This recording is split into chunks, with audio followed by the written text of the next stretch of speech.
Hey guys, Morgan's Maintenance. Turkey Day's going on. Big meals, spending time with family. It's always a great time. I want to wish each and every one of you a happy Thanksgiving today. Sometimes when you get around family, if you're in this line of work like what we are, everybody, when they see you, starts thinking, what is it that I need them to do? If you go to someone's house, they've got something going on at their house. So I normally take my tool bag with me everywhere I go so I can help people out.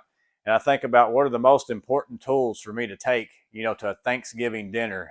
Do I need to get all my M12 tools? Do I need to get my Knipex, my Vito bag full of tools? And ultimately, there's only two tools that I need to make sure that I have on Thanksgiving Day with me, and I can get done what I want to get done. And that's these two right here. That's the old fork and the spoon. But I'm going to show you, I'm going to make these even better so that I can get the job done correctly as I sit down and eat that meal with my family. So I got to thinking, how could I make these better? Bottom line is whenever you look at a fork and a spoon, the handles are slick. You don't have near the grip that you're going to get on a pair of Knipex pliers with those dip grips, or a Klein screwdriver with them handles on it. And, they're not very long. So what if that dressing or those mashed potatoes are just, two people down from me, but I'm wanting some right now. I need a little bit more reach. So I decided I'm going to basically make these better. I'm going to make them longer, give them better grip, put the old Klein screwdriver handle on them. And I thought the Phillips, that seems to me that would be the fork. That's the one I'm going to use the most. And then we're going to go with the slotted screwdriver for the spoon. So I'm easily just going to make these a better spoon and a better fork. I'm going to give them some length, give them some better grip. Real simple.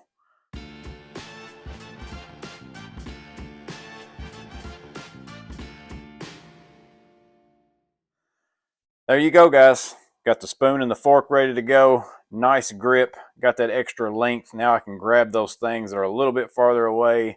Don't have to worry about losing my handles. And even made in the old USA. How do you beat that? Again, in all serious, guys, just a little joke, but want to wish each and every one of you a happy Thanksgiving. I appreciate each and every one of you, especially the subscribers to the channel. I'm just a few days away from when I posted my first video about that flip socket. And, I can't believe that I'm over 3,000 subscribers. So I can't thank y'all enough. And maybe you're watching this and you haven't subscribed. I hope I get to know you better over the course of time. Keep commenting on the videos. That's what I like the most. I like the feedback back and forth, talking with people. But I just wanted to make this video more than anything just to wish each and every one of you a happy Thanksgiving. I hope that y'all have a great holiday and a great rest of the year. But spend some time with your families, have a good meal with one another. Hope that y'all have a blessed day and stay safe, and I'll see you on the next video.